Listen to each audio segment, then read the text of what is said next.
भारत का forest man, एक सच्ची कहानी जो आपकी सोच बदल देगी।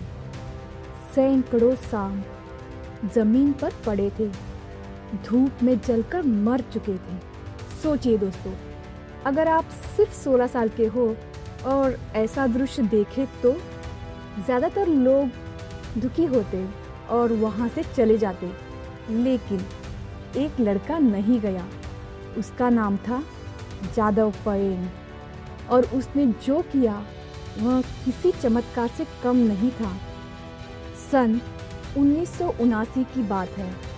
आसाम के ब्रह्मपुत्र नदी के किनारे मजूली आइलैंड के पास चारों तरफ सिर्फ रेत थी। न पेड़, न छाया, न जीवन।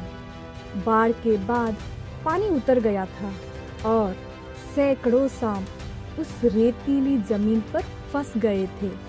बिना पेड़ की छाया के वे धूप में तड़प तड़प कर मर गए। यह दृश्य जादव के दिल को तोड़ गया। वह भागकर वन विभाग के पास गया और बोला, कृपया यहाँ पेड़ लगाइए, जानवर मर रहे हैं।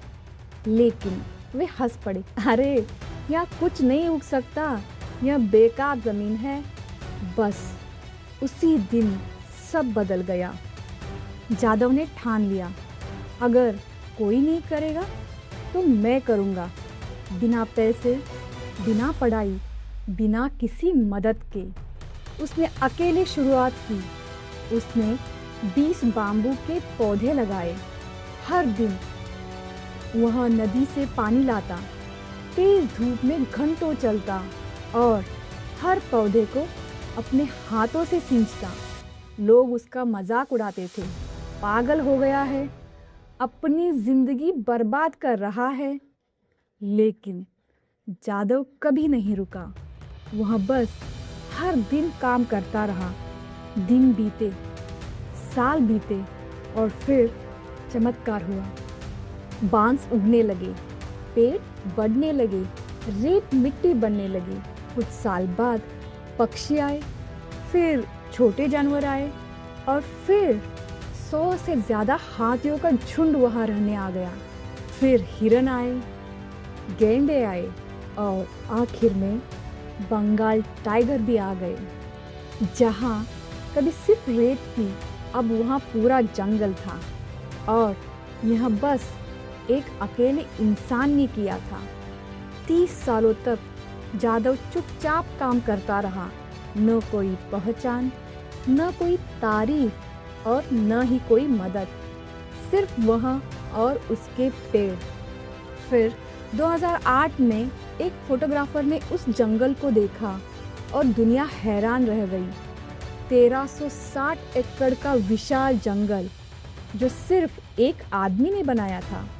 साल 2015 में उन्हें पद्मश्री से सम्मानित किया गया और पूरी दुनिया उन्हें भारत का फॉरेस्ट मैन कहने लगी। लेकिन आज भी वह उसी जंगल में रहते हैं, आज भी पेड़ लगाते हैं, आज भी जानवरों की रक्षा करते हैं।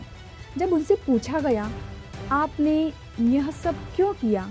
उन्होंने कहा, सांप इसीलिए मर गए क्योंकि वहाँ पेड़ नहीं थे। मैं नहीं चाहता कि कोई और जीव ऐसे मरे। सोचिए दोस्तों, उसने दुनिया बदलने का सपना लेकर शुरुआत नहीं की थी। उसने बस एक समस्या को नज़रअंदाज नहीं किया और आज उस एक फैसले ने जीवन से भरा एक विशाल जंगल बना दिया। हाथी, बाघ, पक्षी, हजारों जीव जंतु, सिर्फ इसलिए क्योंकि एक लड़के ने वहाँ से मुंह मोड़ने से इनकार कर दिया। तो अगली बार जब कोई आपसे कहे तुम कुछ बदल नहीं सकते, तो इस कहानी को याद रखिए, क्योंकि एक इंसान, एक फैसला, हर दिन उठाया गया एक छोटा कदम रेत को भी जंगल में बदल सकता है।